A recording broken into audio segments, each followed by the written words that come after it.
एक कबूतर और एक कबूतरी एक पेड़ की डाल पर बैठे थे। उन्हें बहुत दूर से एक आदमी आता दिखाई दिया।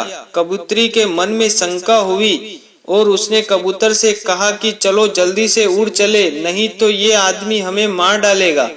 कबूतर ने लंबी सांस लेते हुए इत्मीनान के साथ कबूतरी से कहा, भला उसे गौर से देखो तो सही, उसकी अदा देखो, लिबास देखो, चेहरे से शराफत टपक रही है। ये हमें क्या मारेगा, बिल्कुल सज्जन पुरुष लग रहा है। कबूतरी की बात सुनकर कबूतरी चुप हो गई।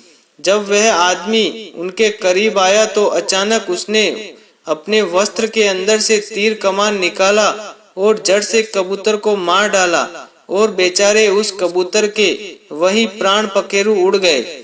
ऐसाई कबूतरी ने किसी तरह भागकर अपनी जान बचाई और बिलखने लगी।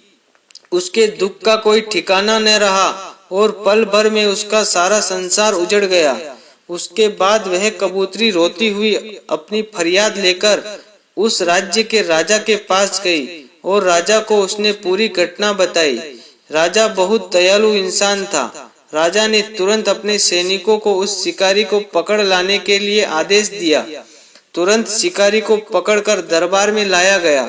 शिकारी ने डर के मारे अपना जुर्म कबूल कर लिया। उसके बाद राजा ने कबूतरी को ही उस शिकारी को सजा देने का अधिकार दे दिया और उससे कहा कि तुम जो भी सजा इस शिकारी को देना चाहो दे सकती हो, तुरंत उस पर अमल किया जाएगा। कबूतरी ने बहुत ही दुखी मन से कहा कि हे राजन, मेरा जीवन साथी तो इस दुनिया से चला गया, जो फिर कभी लौटकर नहीं आएगा।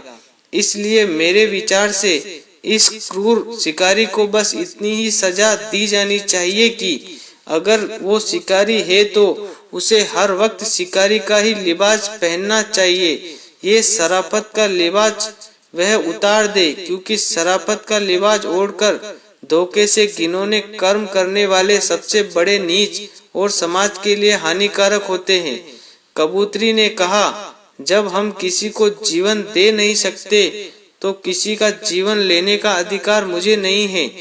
कितना सुंदर त्याग कबूतरी का। हमें भी अपना जीवन किसी के बदले की आग में नहीं बिताना, मन से उसे क्षमा कर देना चाहिए। जय श्री राधे कृष्णा। दोस्तों, कहानी अच्छी लगी हो तो कमेंट करके जरूर बताएं और कहानी को ज्यादा से ज्यादा शेयर करें। फिर मिलेंगे एक नई कहानी के साथ।